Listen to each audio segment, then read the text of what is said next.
బాధలు మనం పెట్టడమేమిటి? అవతలి వాడికి పడే గుణం ఉంటేనే వాడు బాధపడతాడు.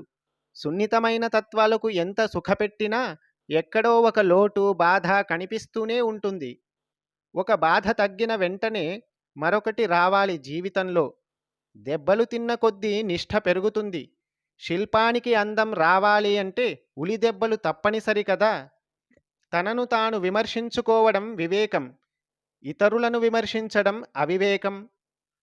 అమ్మ అడిగిన బిడ్డకు అడిగిందే పెడుతుంది. ఊరకున్న బిడ్డకు ఏమి కావాలో తానే చూసి పెడుతుంది. ఏ ఆధారము లేనప్పుడు ధైర్యం తానంతట అదే వస్తుంది.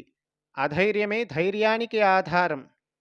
తాపత్రయం అంటే ఏంటమ్మా అని మీరు నన్ను అడిగితే, దారేశన, ధనేశన, పుత్రేశన ఈ మూడు తన మీదనే ఉన్నదనుకోవడం. ఇంత శరీరము ఉంటే పాదాలకే ఎందుకు నమస్కారం? ఆ పాదమే పాదం మీదనే ఆధారపడ్డది కనుక. రాతితో కడితేనే దేవాలయం కాదు కదా! నీ హృదయంలో నామముతో కట్టు. ప్రశాంతత మనస్సును బట్టి కాని, ఊరును బట్టి కాని కాదు కదా! ఈ చోటులో ఏమీ లేదు. ఏ కారణంగా అశాంతి వచ్చిందో ఆ కారణంగానే అశాంతి పోవాలి. చోటు మారితే పోయేదేమీ లేదు. కోరిక అనగానే మంచం వద్దు అనుకున్నప్పటికీ చాప కావాల్సిందే కదా! ఒకటి వద్దు అనుకుంటే మరొకటి కావాలనుకున్నది కోరికేగా. కోరికలను జయించాలనుకోవడం కూడా కోరికే అవుతుంది. దైవాన్ని స్థాపించే వాళ్ళం మనం కాదు.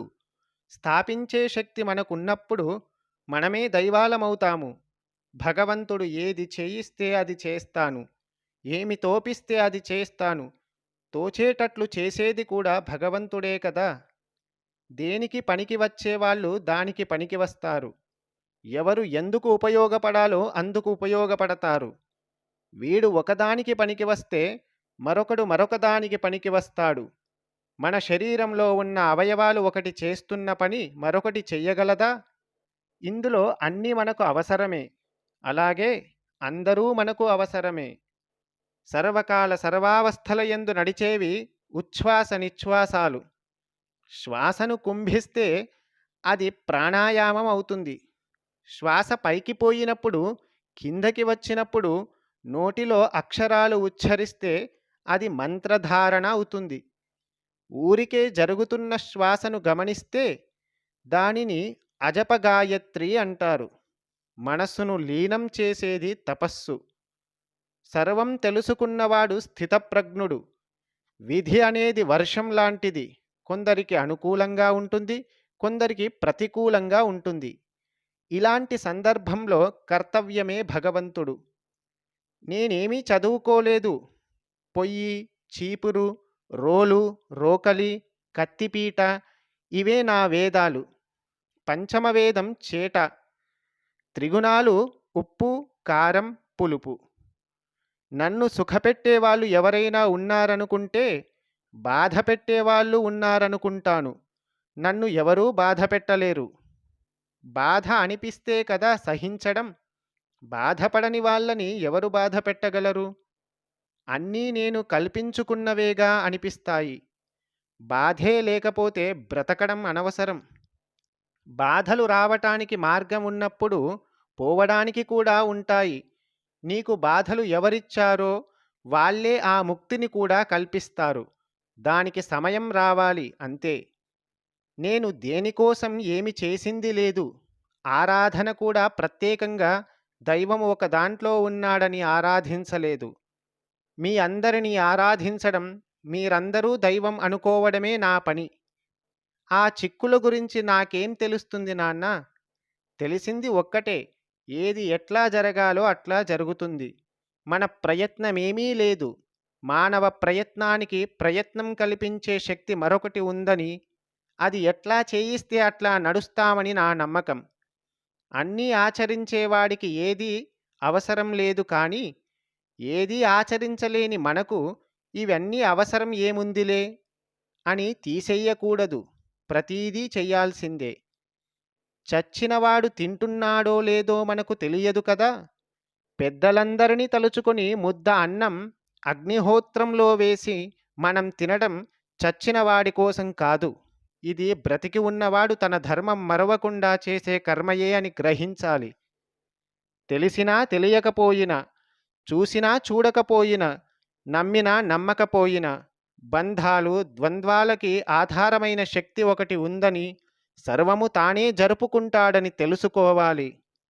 10 రూపాయలు చేతిలోకి వచ్చినప్పుడు, అమ్మ ఇచ్చింది అనుకుంటున్నప్పుడు, ఆ 10 రూపాయలు తీసేసినది మట్టుకు అమ్మ కాదా? అన్నింటిలో ఉన్న శక్తి దేవుడు. దేవుడికి రూపం లేదు అని నేను అనను. ఆయన అన్ని రూపాల్లో ఉన్నాడు అంటాను. భగవంతునికి ప్రతిరూపాలే దేవాలయాలు. పంచభూతాల సమ్మేళనమే గాయత్రి. కోర్కెలను తీర్చేటప్పుడు కామేశ్వరి అయిపోయింది. లాలించేటప్పుడు లలితాదేవిగా మారింది. ఆడుకునేటప్పుడు బాలా త్రిపుర సుందరి అయ్యింది. అసలు ఈ రూపాలు ఎక్కడివి? అన్నీ ఆ దేవతవేగా. నేను మీలో కలవకపోతే మీరు నా దగ్గరకు రాలేరు. ఆయా పనులు చేయించడమే కరుణ. అనిర్వచనీయమైనదే ఆశీర్వాదం. సూది మోపేందుకు కూడా తలం లేకుండా సర్వం నిండి ఉన్నాడంటున్నప్పుడు మళ్ళీ సూదుల అవసరమైనవి కదా. సర్వాన్ని నిండిన దాన్ని గుర్తించలేరు కనుక భగవంతుని రూపం, నామము అవసరం. జగత్తుకు తల్లి కాదు, జగత్తే తల్లి. తల్లి లేనిదే జగత్ ఎక్కడ ఉన్నది? పువ్వులు ఉన్నాయనుకో, వాటికి దారం ఆధారం. దండగుచ్చడానికి కొమ్మ, కొమ్మకు చెట్టు, చెట్టుకు భూమి ఆధారం. దీనికంతా ఏముంది? సర్వానికి సర్వము ఆధారమే. మమకారం అంటే మమ్మల్ని దగ్గరకు తీయటము, మీరు కావాలనుకోవటము. అయితే నీ విరాగమేమిటి అనే వాళ్ళతో నా పొట్లాట ఏమిటో తెలుసా? సర్వత్రా అనురాగమే విరాగమని. ఇక్కడకు వచ్చిన వాళ్ళు ఎందుకు ఏడుస్తారు? పుట్టినప్పుడు ఏడుస్తారు, మళ్ళీ ఇక్కడకు వచ్చినప్పుడు ఏడుస్తారు. అంటే జీవితంలో నూతనత్వం కలిగినందుకు ఏడుస్తారు. ఏది చదివినా ఆచరించేవాడికి ఏదైనా ఒకటే. ఆచరించలేని వాడికే దానిలో ఏముంది, దీనిలో ఏముంది అని వెతుకుతూ ఉంటాడు. కానీ చివరకు వెతకడంతోనే జీవితం సరిపోతుంది. ఆచారమంటే ఆచరించడమేనని నా ఉద్దేశం. సందేహమే అనాచారం. శ్రద్ధాభక్తులతో పాకిదొడ్లో చేస్తే మట్టుకేం నా దృష్టిలో ఎక్కడున్నా ఒక్కటే. చేయటం ప్రధానం. పాయకానా దొడ్డి వేరైనది కానీ అది మన కడుపులోనిదేగా. శ్రద్ధ, భక్తి కంటే ఆచారం ఏముంది? మన కడుపున పుట్టిన బిడ్డ మనసే మనకు తెలియదు. ఆలోచన తర్వాత ఆలోచన ఎందుకొస్తుందో అస్సలు తెలియదు. ఆలోచన వచ్చిందని వచ్చిన తర్వాత తెలుస్తుంది కానీ ఎక్కడి నుంచి వచ్చిందని తెలియదు. కూర్చుందామనిపించింది, కూర్చున్నాను. రూపం పురుషుడు, శక్తి ప్రకృతి. రెండూ ఒకదాన్ని విడిచి మరొకటి ఉండవు. అసలు ఒకటి రెండైనప్పుడే ఘర్షణ మొదలవుతుంది. ఏది సాధ్యమైతే అదే తరుణోపాయం. నీకు ఏది సాధ్యమైతే అదే చెయ్యి. మోక్షం అనేది దీని వలన దాని వలన వస్తుందని ప్రత్యేకంగా ఏ దారి లేదు. అన్ని దారులు మోక్షానికి మార్గాలే. అన్నీ తనే అనుకునే మనస్తత్వమే దైవత్వమని, కొంత మాత్రమే తనదనుకోవడం మానవత్వమని, ఈ రెండూ స్థితులను ఇవ్వాల్సింది కూడా ఆ శక్తియేనని అనుకుంటున్నాను. మీ అనుగ్రహం కావాలి అమ్మా అని అడిగినప్పుడు అది ఎప్పుడూ ఉంది. మీ పనులవటము అనుగ్రహమే, అవ్వకపోవటం కూడా అనుగ్రహమే. మీకు దరిద్రం వచ్చిందని బాధపడవద్దు. ఆ దరిద్రం కూడా నేనే. ఆ వాతావరణంలో ఎలా ఉంటానో అమ్మా అని కొందరు అంటారు. అట్లాంటి వాతావరణం కూడా అమ్మే కల్పించింది అనుకుంటూ ఉండు. ఇదే సాధన అంటే. బ్రహ్మచర్యం అంటే కేవలం పెళ్లి చేసుకోకపోవడం కాదు. బ్రహ్మచర్యం అంటే లింగభేదము, రూపభేదము, స్పర్శభేదము లేకుండా ఉండడం. శరీరానికి అంటుకోవడమే ప్రధానమా? మనస్సుకు అంటుకోవడం కాదా?